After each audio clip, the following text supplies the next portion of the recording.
pengen aja sih mengubah pola pikir orang-orang sekarang dan pengen buktiin bahwasannya bukan cuma perempuan aja yang bisa, tapi laki-laki juga bisa. Bagus.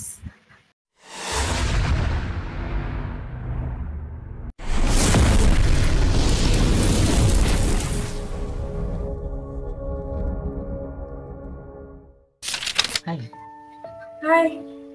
hmm, kamu mirip ini, mirip siapa pemain film yang bukan film apa? Series si Marshanda. Saya udah. Enggak, kamu mukanya itu, muka mungkin dari apa nih? Mukanya tuh mirip Marshanda gitu, bulatannya itu. Kamu nggak nyadar? Enggak. Oh, jadi kamu pernah mirip-miripin muka kamu sama siapa? Enggak, tapi banyak yang kadang ya pada bilang tuh kayak siapa istrinya Sule tuh, mantannya istrinya Sule. Natali. Iya. Oh iya, hah? Oh iya, agak mirip ya. Tapi aku bingung kayak mirip di mana ya gitu kan. Tapi baru kali ini loh aku dimiripin sama Mas Yanda. Agak aja ya. Kaget gitu. Hah? Agak kaget. Baru kali ini gitu. Lagi Orang mana Kak? apa ya? Orang mana? Orang mana? Orang Pekanbaru, Pekanbaru. Asli situ. Ya, asli. Tinggal di sini juga. Netap. Kakak? Aku tinggal di Jakarta. Aslinya Jawa. Oh, Jawa. Jawa mana? Aku Cilacap. Oh, Cilacap. Iya. Cilacap Jawa Tengah apa Jawa Barat? Masuk ke Jawa Tengah. Jawa Pinggir Tengah. ya.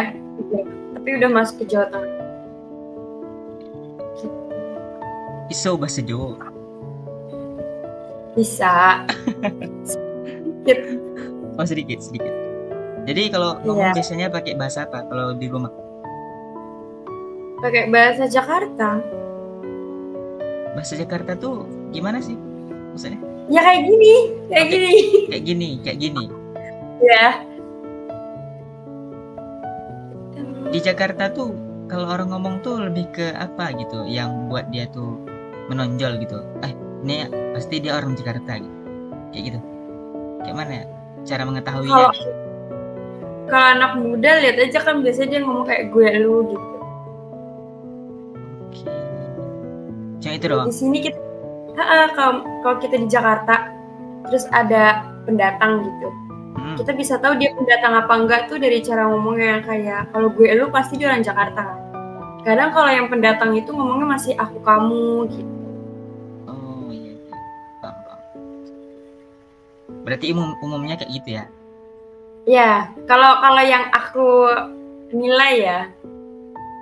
Kamu kok nggak ngomong aku lo gue? Ya kan sama orang baru, kalau sama temen gitu loh. Kamu baru banget ngomongnya. Enggak. Oh, berarti nggak terbiasa ngomong lo gue ya? Masih enakan aku kamu gitu ya? Iya, lebih nyaman kayak gitu. Iya, iya, iya, paham. BTW, nama kamu siapa? BTW kamu lagi. Aku Yunita. Oh, Kak Yunita.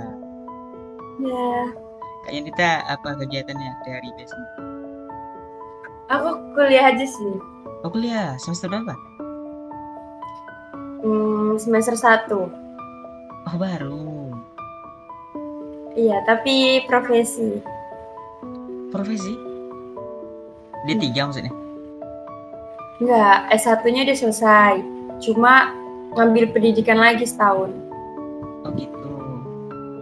Oh, Ya, jadi yang wajib S1 udah selesainya apa kemarin? perawat. Berapa?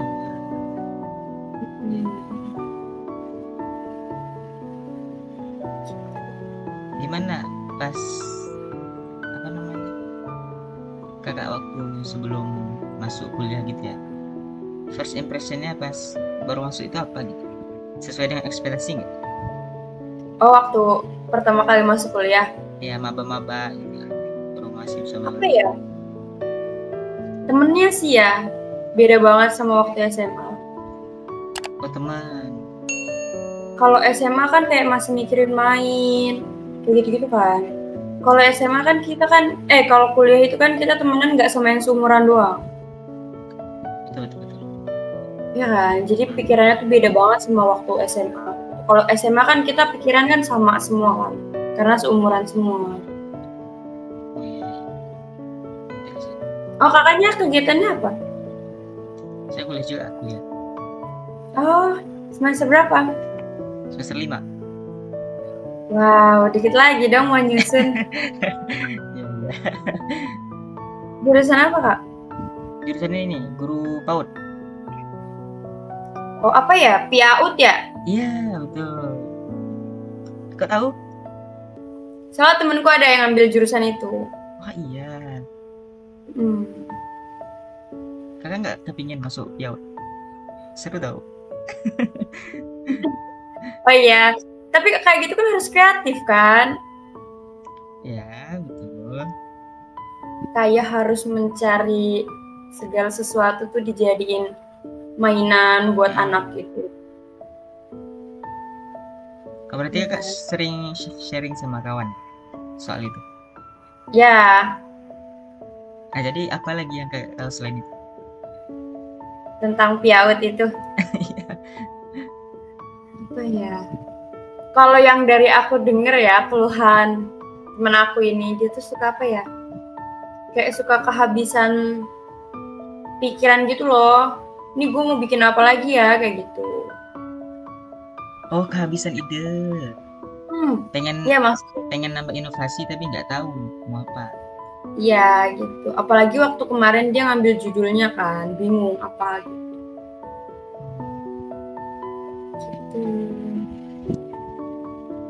Kalau kakak S1-nya keperawatan ya? Itu kalau neliti itu tentang apa bisa? Lebih ke apa? Teliti skripsinya. Ya. Kalau aku sih kemarin tentang lebih ke kejang demam anak, ambil skripsinya. Kejang demam anak itu ke apa namanya? Ke dampak atau ke hal yang ditimbulkan? Enggak, kita tentang pendidikan kesehatan. Jadi kita ngasih tahu, kita presentasi di depan ibu-ibu posyandu. Kita kenalin apa itu kejang demam gitu. Karena kan dalam setahun terakhir kemarin itu kan kejang demam tinggi banget ya buat anak itu. Dan belum semua ibu tahu ya tentang penanganan pertolongan pertama tentang kejang demam itu. Kalau jadi kita edukasi. Kejang demam ini pertolongan pertamanya seperti apa? Misalnya kayak tiba-tiba nggak tahu ngapain nih, panik gitu. Iya, biasanya kan kalau ibu-ibu kan panik ya, apalagi kalau dia tuh anak pertama dan nggak pernah yang namanya punya riwayat kejang demam gitu kan. Biasanya itu kita taruh anak itu tuh di tempat datar dulu. Ya. Di tempat datar, tapi di bagian kepala itu kita kasih alas, tapi jangan terlalu tinggi, kayak bantal tuh nggak boleh. Jadi kita kasih alas aja kayak sarung kita lipat jadi 2 gitu loh. Gitu. Nah terus kan kalau kejang itu kan semua otot kan dia kan kaku, dia nggak bisa ngapa-ngapain gitu kan. Dia juga nggak sadar diri kan, penurunan kesadaran juga kan. Jadi kita taruh di datar, di kepalanya kita alasin karena kan namanya kejang kan banyak hentakan gitu ya. Takutnya sininya dia kenapa-napa gitu. Terus habis itu kita miringin anaknya ke kanan kiri. Bebas kan, mau kanan mau kiri gitu, yang penting harus miring. Terus kalau misalkan di mulutnya keluar busa, keluar muntahan, kayak gitu harus cepet-cepet kita keluarin, karena kan itu kan saluran pernafasan ya. Jadi kan kalau orang kejang demam itu kan dia nggak bisa ngontrolin diri dia sendiri. Nah kalau di dalam mulut ada banyak sumbatan kayak gitu, nafas dia gimana? Jadi kita bantu keluarin semuanya yang di mulut gitu. Kalau misalkan dia banyak ya kayak apa muntahan atau apa, itu semua dikeluarin semua gitu. Terus kan dulu masih pakai metode yang harus diganjel ya, pakai apa, sendok ya kalau orang dulu tuh di mulutnya. Katanya biar lidahnya nggak kegigit, katanya gitu kan. Tapi sekarang itu udah nggak berlaku. Itu udah nggak boleh karena bikin gigi patah, pendarahan gusi, kayak gitu. Jadi cukup dimiringin juga kan mereka udah otomatis udah kebuka sendiri ya mulutnya kalau miring tuh. Gitu. Kalau disedot terus, gitu pakai mulut orang tua nggak bisa? Diapain? Disedot pakai mulut orang tua kayak kayak seruput kuah apa gitu, kuah bakso. Boleh, yang penting kan keluar, nggak di dalam. Gitu. Pokoknya nggak menyumbat jalan pernapasan dia. Nah, kalau itu tuh nggak boleh lebih dari 15 menit. Kalau 15 menit kita tunggu dia masih kejang, kita harus langsung bawa. Kalau perlu kita iniin dokumentasi dulu, kita videoin selama 2 menitan lah. Kalau ibunya nggak panik ya, kan kebanyakan ibu panik tuh udah bingung ya mau ngapain gitu. Kalau orang yang anaknya udah sering kejang, pasti dia udah biasa nanganin kayak gitu, pasti sama dia divideoin. Karena buat nunjukin ke dokter nanti, buat gampangin dokter diagnosa tuh anak gitu. Karena kejang kan ada beberapa tipe gitu. Bertau harus divideoin dulu gitu. Iya, karena tapi kalau nggak divideoin juga nggak apa-apa. Kita tinggal kasih tahu dokter aja ciri-cirinya kayak gini gitu. Kalau divideoin kan lebih jelas gitu kan, dokter bisa lihat gitu. Iya. Gitu. Berarti kemarin gimana hasil skripsinya? Gimana? Pas wisuda dapat apa? Belum wisuda kita ya. Belum wisuda? Wisudanya nanti bulan ini tanggal 20. Oh, tanggal 20?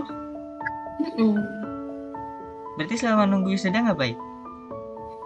Itu, pendidikan profesi. Oh, berarti kakak setelah sidang skripsi langsung lanjut profesi, gitu ya? Iya, kita selesai sidang skripsi kan kita ada nganggur ya, 3 bulan. Baru tuh profesi ajaran tahun baru, profesi itu baru mulai, baru di situ. Ya udah sambil nunggu sampai November ini. Profesi berapa tahun tadi ya? Setahun ya? Setahun. Kurang lebih 10 bulan lah.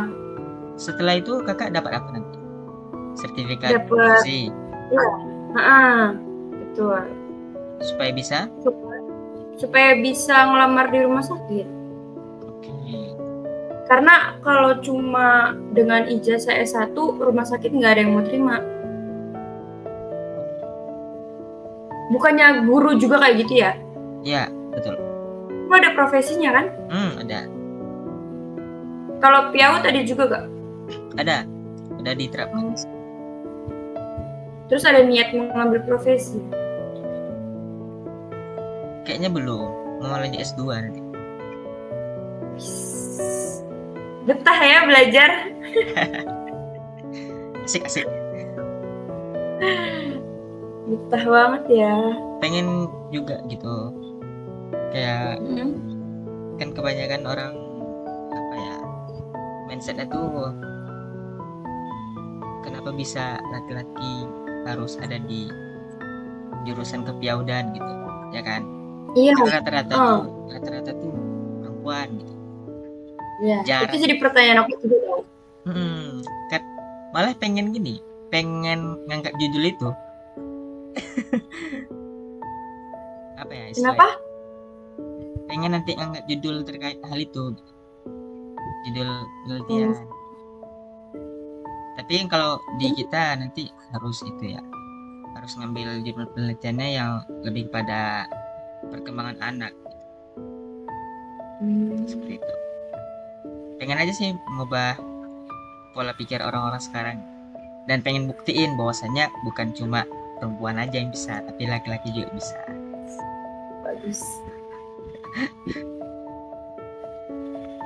Bagus kayak gitu. Sama kayak di keperawatan kan, bisa aja laki-laki Kan ada juga. Iya, kayak laki-laki masuk perawat malah jadi pertanyaan gitu, padahal tenaganya laki-laki di perawat itu benar-benar dibutuhin banget gitu. Kalau di kampus kakak ada nggak yang laki-laki? Ada. Kalau di angkatan kakak ada? Kalau di profesi ini ada. Laki-lakinya ada 8. Tapi mohon maaf nih. Kita cuma bicara ya yang umumnya aja lah, yang orang banyak tahu juga. Kalau biasanya kan kalau laki-laki nih terjun ke profesinya yang perempuan gitu, itu kan kayak banyak yang istilahnya apa ya, terlalu lemah lembut gitu. Itu benar nggak? Ada. Pasti ada. Di sana ada. Ada, kalau di profesi ini salah satunya ada. Oke, berarti cuma masih kelihatan cowoknya gitu. Iya sih. Mungkin karena mereka lebih banyak berbaur sama perempuan kali ya. Jadi dia ikutan gitu loh. Iya. Contohnya tuh hal apa? Perilaku apa yang biasa ditonjolkan dia, kayak tiba-tiba ngikut kayak perempuan gitu sifatnya? Biasanya pas ngapain? Apa ya? Kelihatan aja sih dari gerak-geriknya. Mungkin emang bawaan dia kali dari SMA kali ya. Waktu masuk tuh kita udah tahu dia itu nggak sepenuhnya bener-bener laki gitu. Tapi cuma dari 8 aja cuma 1. Gitu. Sisanya ya laki pada umumnya. Tapi dia masih ada suka sama lawan jenis kan? Jangan-jangan sama. Ada, masih. Cuma itu lebih tertarik sama kayak misalkan hal kecil aja deh, gantungan kunci itu dia sukanya yang lebih ke pink ke perempuan gitu loh. Oh, sampai kepada benda yang disukainya sampai seperti itu ya? Ya, kayak gitu. Kalau di kelas aku ya, kayak tasnya, itu gantungan kunci. Ya, gantungan kunci. Tasnya tas perempuan yang sandeng di sebelah itu? Bukan? Enggak. Oh, bukan. Cuma lebih warnanya aja. Warna. Lebih cewek banget gitu, kayak hijau toska, kayak gitu loh. Yang terang-terang banget gitu. Tapi dia ke kampus nggak pakai rok kan? Enggak. Tapi pernah kan kita kan setiap hari Kamis kan pakai baju batik ya. Iya. Kalau kelas, nah dia itu pakai rok kebaya, tapi yang dilipet, tahu kan? Oh iya, tahu. Nah, itu dia pakai itu. Kayak sarung lah ya istilahnya. Kalau kita tanya ya dia jawabnya nyaman, ya udah, nggak masalah kan buat kita kalau dia nyaman. Namanya siapa namanya? Siapa? Nama dia? Ya namanya cowok banget. Siapa? Johnny. Enggak. Anton. Pokoknya namanya cowok banget gitu, nggak kelihatan banget cewek-ceweknya. Tapi malah yang kayak gitu malah enak loh diajak ngobrol gitu. Iya betul banget tuh. Kayak pinter mereka gitu loh dia tuh. Iya mereka kan kayaknya yang seperti itu nggak ada baperan sama sekali gitu ya. Kalau dibercandain kayak oke, aku ngerti kamu bercanda gitu kan. Dia kalau marah gimana? Kalau marah biasanya? Nggak tahu ya, soalnya nggak pernah ngeliat dia marah. Iya. Paling kayak kesel-kesel biasa, kayak misalkan ngedumel kayak gitu doang. Gitu. Ya. Gitu. Dia juga orangnya berani gitu loh. Kalau misalkan kita nih mau nego apa gitu sama dosen, kita suruh dia aja yang maju gitu. Jadi korban. Iya, tapi dia mau. Dia mau. Gitu. Itu nilai plusnya sih ada orang yang kayak gitu. Kita pun kayaknya ya nyaman lah gitu kan dengan kehadirannya dia, nggak ada masalah sama sekali. Kakak sendiri di jurusan kakak ada berapa laki-laki? Awalnya 2 sama teman saya. Yang angkatan itu cuma berdua. Sekarang tinggal sendiri. Oh. Semangat ya, tinggal 2 semester lagi kok. Yes. Pasti. Sayang kalau nggak dilanjut. Pengajuan judul berarti semester 7. Semester 5 ini udah bisa. Oh gitu. Udah diajuin? Apa belum kepikiran? Kemarin semester 4 udah itu ngajukan, karena kami udah belajar metodologi penelitian kan. Jadi udah bisa tuh ngajuin judul. Pas pula kemarin UASnya harus bisa ngasilin untuk proposal. Jadi outputnya tuh proposal. Kami udah buat semua di semester 4 kemarin. Kayak gitu. Cepet ya. Jadi kayak ya udah ayo dong, pasti bisa cepet. Kalau kakak berarti pas semester 8 udah selesai?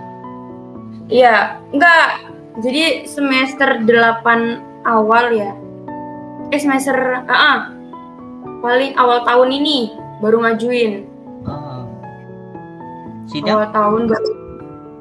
Sempronya itu, aku sempro ke sidang itu lama banget karena kan ya namanya habis sempro kan kayak pengen istirahat gitu kan. Betul. Kayak buat buka skripsi itu males banget. Iya. Ya udah tinggal skripsi nanti bisa gitu kan. Iya. Pengajuan judul itu antara bulan apa ya? Januari apa Februari gitu lupa. Nah terus sempro di bulan apa ya? Maret. Maret, akhir Maret gitu. Juni, Juli, Agustus, September ya. Berarti aku selingnya itu 2 bulan. Dari sempro ke sidang hasil itu 2 bulan. Gak lama banget sih. Ya gitulah. Gitu. Awalnya nggak ngerti ini apa sih, kayak kita mainin SPSS kayak gitu-gitu kan. Terus ternyata kayak gini ternyata main SPSS gitu. Agak ini banget ya, kayak pusing gitu loh kalau hasilnya nggak sesuai. Gampang-gampang susah sih sebenarnya. Tapi kalau emang kamunya rajin, bimbingan, kamunya tahu alur skripsi kamu mau kemana, kamu pasti bakal ngerjainnya itu cepat. Kemarin karena aku itu diselingin sama praktek juga kan, KRS gitu. Jadi ngulur terus tuh buat bimbingan. Sampai berapa kali bolak-balik ke RS kalau bisa dihitung? Kita dari semester 1 juga udah turun kan. Semester berapa aja ya? Semester 3, semester 4, semester 5, sama semester 8. Paling sering? Paling sering itu waktu di semester 5. Iya. Itu kita pindah 4 rumah sakit. Satu rumah sakitnya itu 3 minggu. Lama banget. Ya gitu.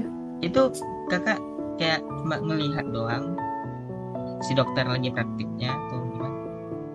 Ya enggak, kita melakukan tindakan. Oh kita juga ikut si dokter ngebantu merawat. Jarang sih mahasiswa digabungin sama dokter yang udah senior, udah kerja di situ, jarang.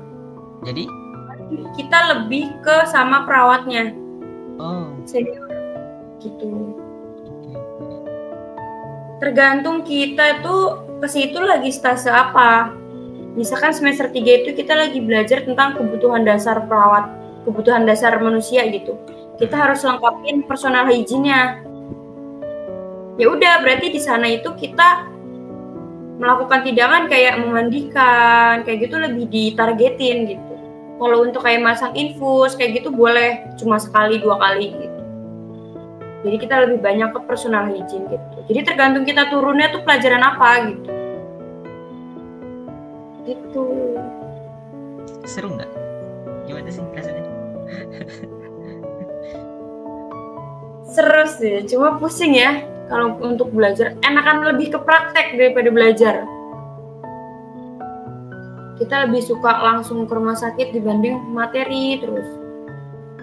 Ya betul, kalau teori doang nggak praktek itu kayak ada yang kurang gitu, nggak melekat ya. Iya, gitu deh. Berarti kakak nanti mau lanjut S2 niat? Istirahat dulu kali ya, ini kan kita lagi profesi ya setahun. Profesi itu kan kita full di rumah sakit ya setahun. Itu kayak kalau emang kayak ada itunya juga, ada pembimbing di sana gitu. Ada, tapi dari pihak rumah sakitnya. Iya. Kita sebutnya CI. Apa tuh? Pokoknya kita sebut dia itu CI, guru kita gitu. Jadi kita kalau ada masalah, terus kalau ada apa, kita ngomongnya sama dia gitu. Oh, kalau kayak di kampus itu namanya dosen pembimbing akademik gitu. Nah, kalau di rumah sakit itu kita sebutnya CI, dia yang megang kita gitu. Kita masih bawa nama kampus soalnya kan ke situ kan. Oh iya. Kita nggak bawa nama pribadi, kita kan masih sekolah juga.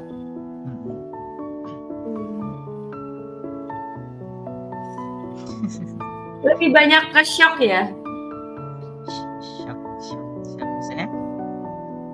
Iya, jadi kayak apa ya, di teori sama waktu kita terjun tuh beda jauh banget gitu. Oh iya. Di teori nggak pernah tuh yang namanya kita dikasih tahu tentang pendarahan pada orang melahirkan itu berapa liter, kan kita nggak pernah dikasih tahu kan katanya sesuai ibunya gitu. Dan kita waktu turun kita langsung ngelihat langsung ngebantu ibu lahiran tuh shock gitu, wah darahnya banyak banget gitu, kita yang pusing gitu. Sebanyak apa?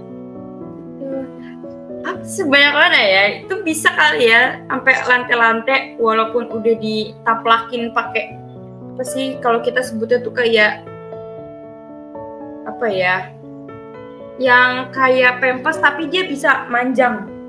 Itu kan biasanya kita taruh di bawahnya kan, itu aja bisa sampai nembus gitu. Kira-kira 1 galon tuh ada nggak darahnya? Nggak ada lah, banyak banget. 1 galon, banyak banget ya. Paling pernah lihat ember yang kecil gak? Yang biasa di tukang-tukang bakso. Oh iya. Yang itu paling setengahnya ya. Itu biasanya ibu kalau melahirkan keluar segitu. Jadi kalau menurut aku ya, kalau cowok itu lebih baik masuk perawat gitu. Karena biar nggak menyakiti ibunya ya. Biar lihat tuh ibu lu tuh banyak loh korban buat lu waktu ngelahirin gitu. Ngeliat itu tuh kayak merasa berdosa gitu loh sama orang tua. Jadi sadar ya? Gitu.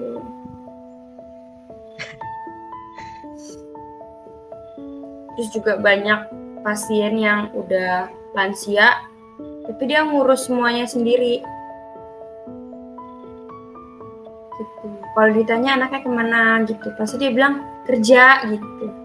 Terus di sini sama siapa gitu, sendiri ada gitu. Ya udah dia ke rumah sakit sendiri, dirawat sendiri gitu. Jangan aslinya anaknya bukan kerja lagi. Nggak tahu ya, kita kan nggak nanya ke situ-situ. Kalaupun kerja ada nggak dia mampir ke sana? Nggak ada nampak? Nggak ada sih. Tuh, ayo.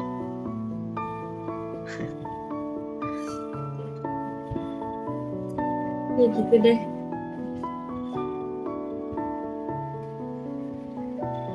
Jadi sekarang kakak ini masih ngekos? Enggak, kita di rumah. Di rumah. Berarti ada tinggal masih sama orang tua? Masih. Oh, oke. Berarti yang di Cilacap itu rumah siapa? Maksudnya tempat siapa? Di sana sekarang?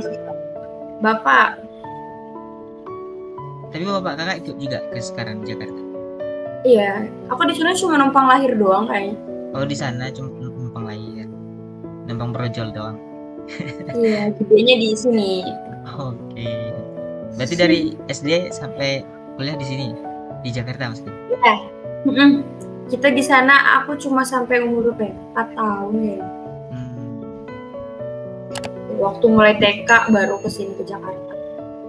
Berarti umurnya sekarang berapa? 22? 23? Ya, 22. Belum 23. Berarti kakaknya umur 20. Asik, betul banget. 21. Desember, 20 ya? 21. 21. Desember nanti.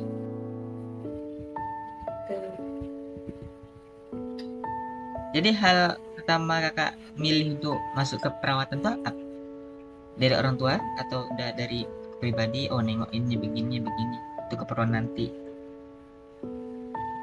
Iya, jelas dari orang tua. Orang tuanya perawat juga? Enggak ada. Jadi tujuannya orang tua semua cuma lulusan SD aja. Jadi orang tua kakak tujuannya masukkan kakak ke perawat itu apa? Apa ya? Nggak ada nanya gitu? Kalau yang bapak cerita ya, dulu kan almarhum ibu sempat dirawat. Bentar. Gimana? Iya, almarhum kata bapak dulu almarhum ibu sempat dirawat. Wah, kakak nggak punya terus ibu lagi? Ya. Nah terus dirawat itu kan ada kali dalam perawatan itu ibuku itu ada 3 bulan sampai 4 bulan di rumah sakit. Itu perawatnya baik-baik banget katanya.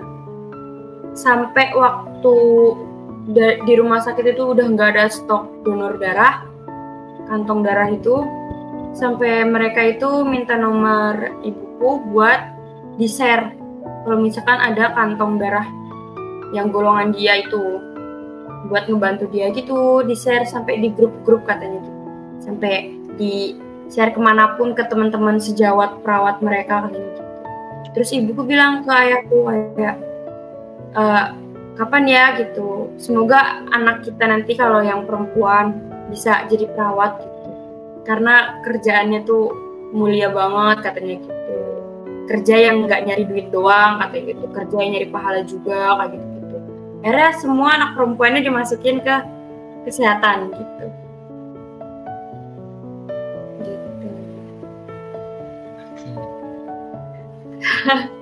Gak nyangka bisa kayak gitu ceritanya. Iya, aku juga waktu itu baru diceritain waktu semester berapa? Semester 5 pas lagi pusing-pusingnya tuh. Aku nanya sama orang tua aku kayak pusing banget kuliah ini gitu, capek gitu. Terus baru ayahku cerita tentang itu. Terus oh jadi kayak gitu. Ya udah, akhirnya dari semester 5 itu menikmati deh sampai profesi ini. Setelah tahu ya alasannya kenapa gitu.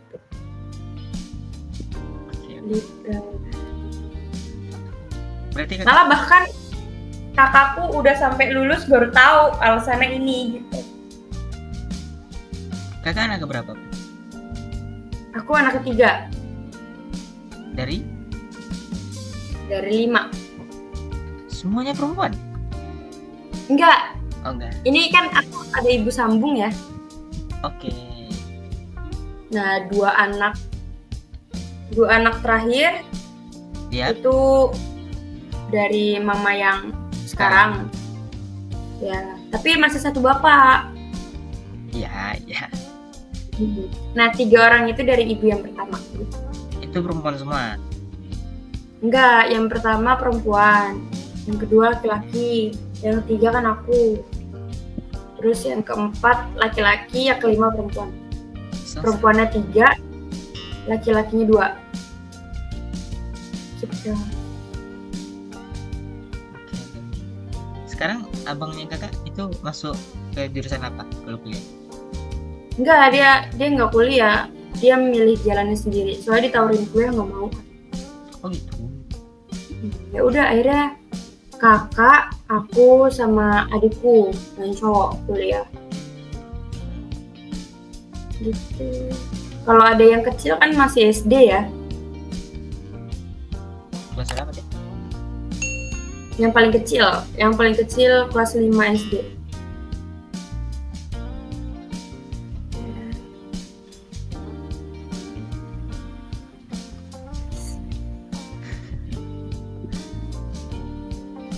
Berarti ya, besok kakak masuk kuliah enggak? Karena hari libur. Ya paling Senin. Sabtu tetap masuk? Sabtu biasa? Enggak. Sabtu Minggu kita libur.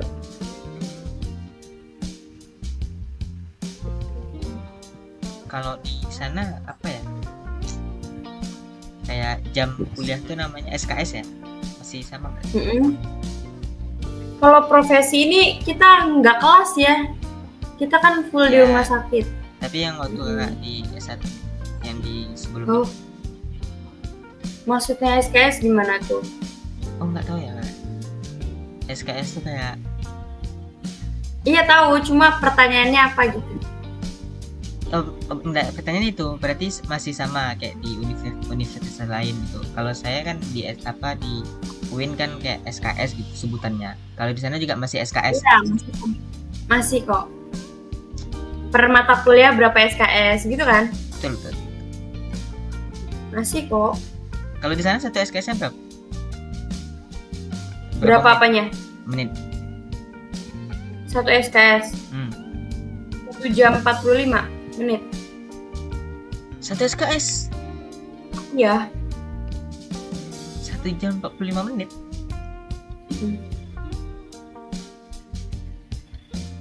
Biasanya kalau yang 2 SKS itu kan seminggu sekali ya pertemuannya. Kalau yang 3 itu seminggu bisa 2 kali. Kalau yang 3 SKS. Itu 3 SKS tuh nggak mumet kepala itu? Gak mumet, tapi dirasain aja. Ngapain aja di kelas? Cuma teori doang? Iya. Apalagi kalau misalnya kenapa? Tapi ada ke lab juga kan? Telat? Ke labnya, nggak ada lab ya? Ada. Kita biasanya itu di akhir kalau udah mau UAS. Kan kita UASnya itu double. UAS tulis sama ujian praktek. Jadi kita kayak diundi, dikocok gitu, kita dapat tindakan apa, langsung maju gitu. Dari komunikasi sampai evaluasi kita jelasin di depan dosen gitu. Ribet kan? Sulit juga ngelewatin. Tapi alhamdulillah udah lewat 4 tahun kemarin. Ya. Pokoknya skripsian itu kuncinya apa ya? Rajin bimbingan. Walaupun nanti dapat pembimbing yang gak enak, kalau udah ketemu setiap hari, itu dosen tuh jadi yang paling enak. Gitu. Kalau kakak dosen pembimbingnya ada berapa? 1 ya? 1 doang? 2 kita. 2. Pengujinya kalau sempro itu 1, kalau sidang hasil baru 2.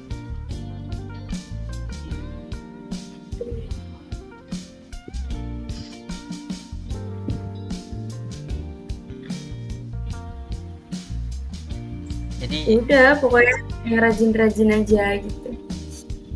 Yang rajin-rajin aja. RRA. Ya, pokoknya jangan ikutan temen-temennya gitu. Kayak misalkan temennya tuh kayak gue udah sampai bab ini gitu. Ntar aja lah gitu. Udah kamu bimbingan terus aja gitu. Selagi dosen pembimbing kamu bisa, kamu bimbingan. Sebelum dosen pembimbing kamu tuh bisa kan umroh tanpa bilang-bilang kamu kan nggak tahu gitu. Atau tiba-tiba pergi meninggalkan kita semua. Tapi itu biasanya kan ganti dosen pembimbing kan? Bisa. Cuma ada kasus temenku, dia itu udah akhir bulan banget, jadi tuh bulan terakhir buat sidang. Kalau misalkan dia lewat dari bulan itu, dia nambah semester, dia kena denda. Tiba-tiba ternyata dia ditinggal umroh sama dosen pembimbingnya. Ya mau nggak mau dia mau nggak mau dia bulan depan dia nambah semester gitu.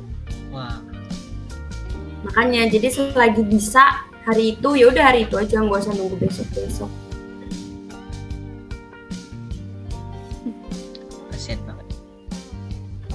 Ya, namanya juga kuliah ya kayak gitu.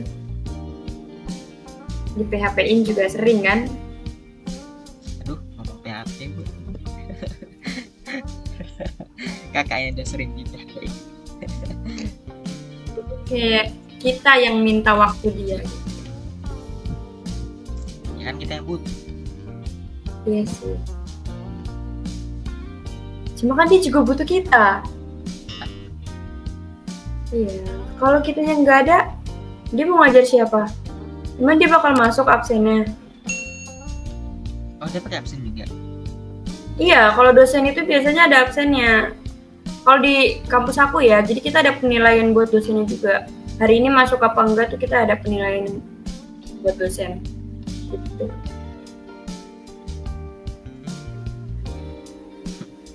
Biasanya itu di akhir pertemuan. Biasanya dia ngasih link buat itu pertanyaan yang kayak dosennya udah masuk berapa kali gitu. Kakak biasanya dalam seminggu tuh mau berapa kali ketemu beliau? Kalau bimbingan? Ya pokoknya seminggu harus sekali gitu. Harus ada berarti ya? Iya. Kalau misalkan seminggu itu dosen nggak bisa, berarti minggu kedua gue harus 2 kali gitu. Oh, dari kakaknya nerapin kayak gitu? Iya, dari akunya aja. Soalnya enak loh kalau misalkan kita udah selesai duluan daripada teman-teman kita. Itu enak banget. Ntar teman-teman kita tuh masih pada ngurusin ini, ngurusin itu. Kita udah di rumah aja gitu.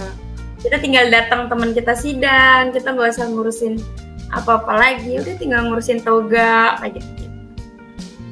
Kita tinggal bilang udah. Tapi ada juga yang nanya, ini kalau hasilnya nggak valid, ya kayak kan pada belum selesai kan. Ini kalau hasilnya nggak valid gimana cara ngubahnya biar valid kayak gitu. Ya kita kan main curang dikit ya. Enggak lah, nggak usah. Ada triknya. Rubah angka. Nanti kamu kalau udah skripsian pasti tahu caranya. Dikasih tahu sama dosen pembimbing kayak gitu. Enggak sih. Dari teman ke teman. Nggak tahu itu mereka tahu dari mana, kita juga nggak tahu. Banyak yang bilang dari cutting gitu. Aku juga sebenarnya hasilnya tuh nggak sesuai ya, nggak sesuai target aku gitu. Cuma akhirnya dibuat sesuai. Reliable bisa.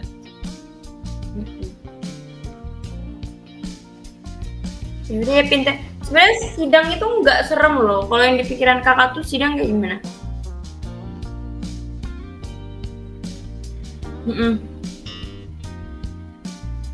Pikirannya cuma presentasi itu dikomentari gitu doang sih. Tapi kawan-kawan tuh banyak takut gitu kayak. Iya. Karena apa sih yang ditakutin kayaknya sama kayak cuma kita di presentasi di kelas, cuman kan ini ada dosen pengujinya gitu. Yang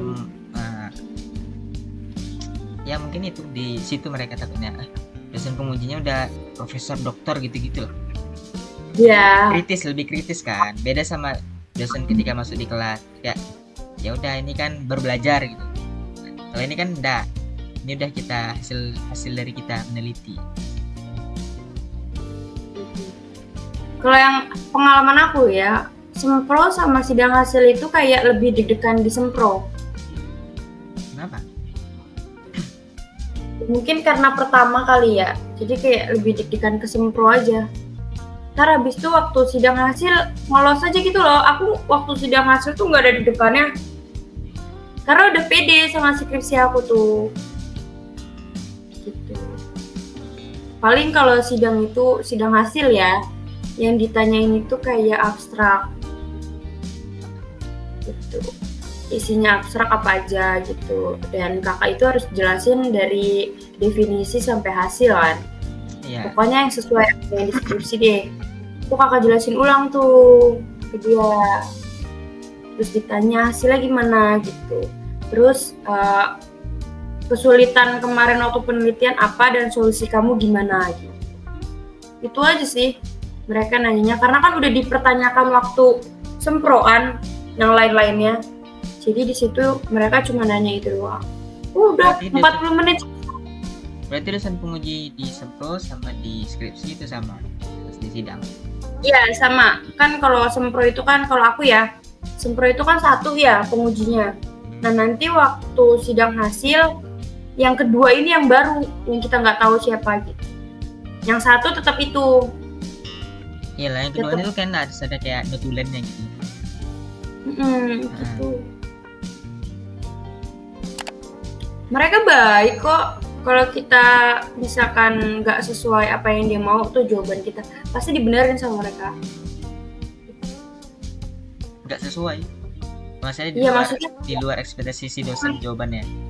Misalkan kita mau jawab, dia pertanyaannya apa gitu, terus kita malah melenceng yang nggak sesuai yang apa yang dia mau. Terus pasti dia ngomong, enggak maksud saya tuh gini kenapa gitu. Baru kita jelasin ulang gitu. Jadi mereka itu nggak pernah bilang salah gitu. Kalau yang aku alamin ya, mereka itu nggak pernah bilang enggak itu salah gitu, itu nggak pernah. Pasti dia akan mengulang pertanyaan dia. Kalau misalkan jawaban kita nggak sesuai gitu. Kakak tahu nggak kenapa beliau itu bilangnya pasti nggak mungkin salah? Maksudnya salah, dia langsung salah. Kenapa? Alasannya? Karena kan kita yang meneliti. Iya. Mereka nggak tahu. Kalau mereka yang meneliti, ya udah, ngapain kita harus teliti lagi? Aku kira juga tahu nggak itu di makalah skripsi tuh udah aku tandain tuh kayak hasil-hasil dari kemarin tuh, yang hasil-hasil angka-angkanya itu udah aku tulisin, udah aku simpulkan deh kayak ini yakin banget nih gue pasti ditanya ini gitu, cara ngerjainnya gimana, cara main SPS-nya gimana. Ternyata itu nggak ditanya sama sekali, hasilnya doang kayak terus gimana hasil kamu gitu, segini gitu, oh berarti masuk ya gitu, udah gitu doang. Ya gitu, terus baru ditanya di akhir ya, di akhir dia baru nanya, kalau dalam penelitian kamu itu kesulitan kamu apa gitu, terus gimana cara kamu ngambil jalan keluarnya gitu, baru kita kasih tahu. Udah, terus dibacain tuh kata persembahan terima kasihnya buat siapa gitu. Oh iya, coba kamu baca ulang kata gitu. Yang terima kasih itu apa? Itu loh yang deskripsi, yang kayak ini skripsi kita persembahin buat orang tua kita, buat teman dekat kita, itu tuh. Kalau aku ya suruh dibaca ulang. Oke. Suruh baca, coba kamu baca gitu. Kan ditanya, coba itu kata persembahan kamu buat siapa aja. Aku sebutin dong kata dia. Coba dibaca dari awal gitu. Mungkin dia mau bikin kita nangis kali ya. Bisa jadi. Cuma aku gak sampai nangis gitu. Mana aku dapet sidang jam 7 pagi, itu jam 7 pagi. Enak dong lagi. Bener-bener aku gak bisa tidur. Oh iya? Iya, banget. Nah, aku baru bisa tidur jam 3, subuh udah bangun. Nggak tahu, kayak nggak bisa tidur aja. Padahal dimerem-meremin kayak gitu nggak bisa. Tapi semangat aja ya. Harus. Tinggal setahun lagi. Setahun setengah. Iya. Setahun dong kan. Oh iya ding, 3 semester lagi. Tapi iya. Sekarang semester gitu ya. Udah UAS, udah UTS.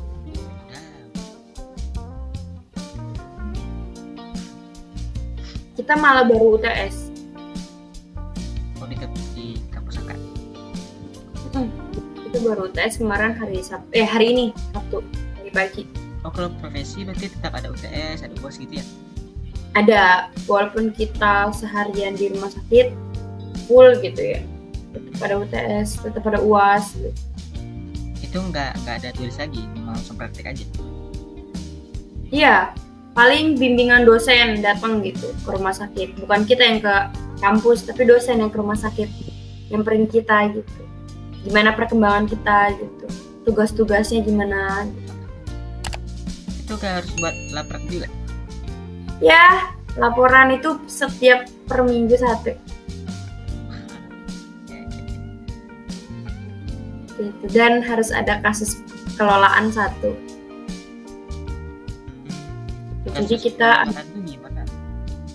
Jadi kita ambil satu pasien dengan masalah penyakit apa, itu kita urus selama di rumah sakit. Oh, itu kasusnya? Ya, itu yang namanya ASKEP, asuhan keperawatan. Asuhan keperawatan. Jadi dari dia pertama kali datang sampai dia pulang nanti, kita yang urus. Kita harus tahu perkembangan dia. Jadi kalau misalkan dosen pembimbing kita datang, kita harus ceritain itu dari awal pasien itu masuk sampai pulang. Kalau misalkan dia punya penyakit ini gitu, yang harusnya hasil labnya jelek, terus kita nyebutnya nggak jelek, kita ketahuan banget kita bohong. Kok bisa? Iyalah, kan dosen lebih pinter ya, lebih tahu gitu. Jadi kita juga harus jujur, kalau misalkan emang hasilnya segitu, berarti kan ada faktor lain yang bikin dia sakit ini gitu. Dan kita harus jelasin kenapa kok bisa hasil labnya bagus, tapi kok penyakit ini gitu. Ya, kita harus jelasin, oh karena ini Bu, ada faktor turunan gitu. Itu kan nggak salah kita juga kan. Tapi kalau kita pakai data siluman kan bisa. Oh iya. Iya, data siluman tuh kayak apa ya? Ya kita nebak-nebak aja. Gitu. Tapi kayak gitu biasanya ketahuan sih sama dosen. Kakak pernah seperti itu? Ya paling ininya aja ya. Keluhannya biodatanya yang kita kan nggak lengkap ya biodatanya, nggak nanya kayak apa ya, kita kan gak enak kalau nanya dia di rumah sakit ini biayanya pakai apa, kan kita harus tahu. Nah kita buat nanya itu kan gak enak, jadi kadang kita karang itu.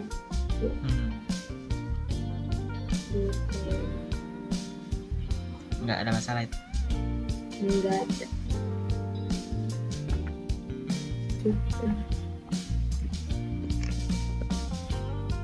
Nah, panjang lebar berapa SKS dah? Iya ya. Jadi Kak udah lama main OMTV atau baru tadi? Enggak, ini baru banget buka gitu. Terus yang lain pernah skip ya? Oh, belum ada ngobrol sama sekali? Belum sama sekali, baru ini. Kakaknya berarti mainnya udah dari tadi? Baru juga. Masa? Iya, dari tadi nge-skip. Ada tadi laki-laki coba. Kenapa bang megang ini pensil lagi gambar? Enggak. Kenapa terus kenapa? Enggak ada, megang aja. Itu di skip, oh ya lah, skip. Ya kayak gitu ya kalau malam tuh. Ada jumpa yang aneh tadi? Ada pastinya, cuma langsung skip ya kita tuh. Oh berarti kakak tahu OMTV sejak kapan? Dan mainnya tuh mulai kapan? Dari yang kita nganggur 3 bulan itu, kan gabut ya, nggak tahu mau ngapain ya. Iya. Oke. Udah biasa begadang, terus kita libur, nggak bisa tidur jadinya.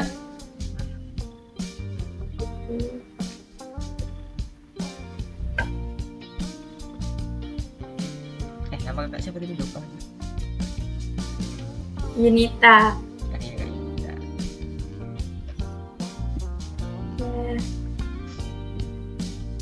Ya udah, kalau misalkan mau ngobrol sama yang lain. Iya, nggak tahu lagi mau ngobrol apa. Kakak punya itu nggak Instagram? Udah bisa di follow. Ada. Apa-apa.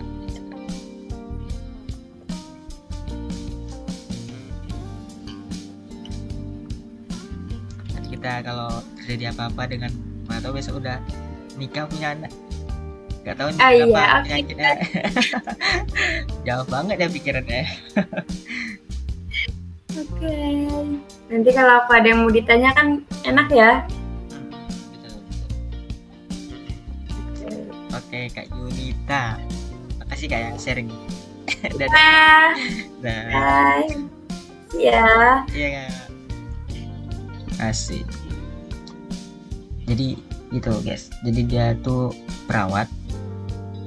Sekarang lagi lanjut ke profesi sama lah kayak di pendidikan itu kan ada profesinya supaya bisa nanti jadi guru, betul-betul diakui jadi guru gitu.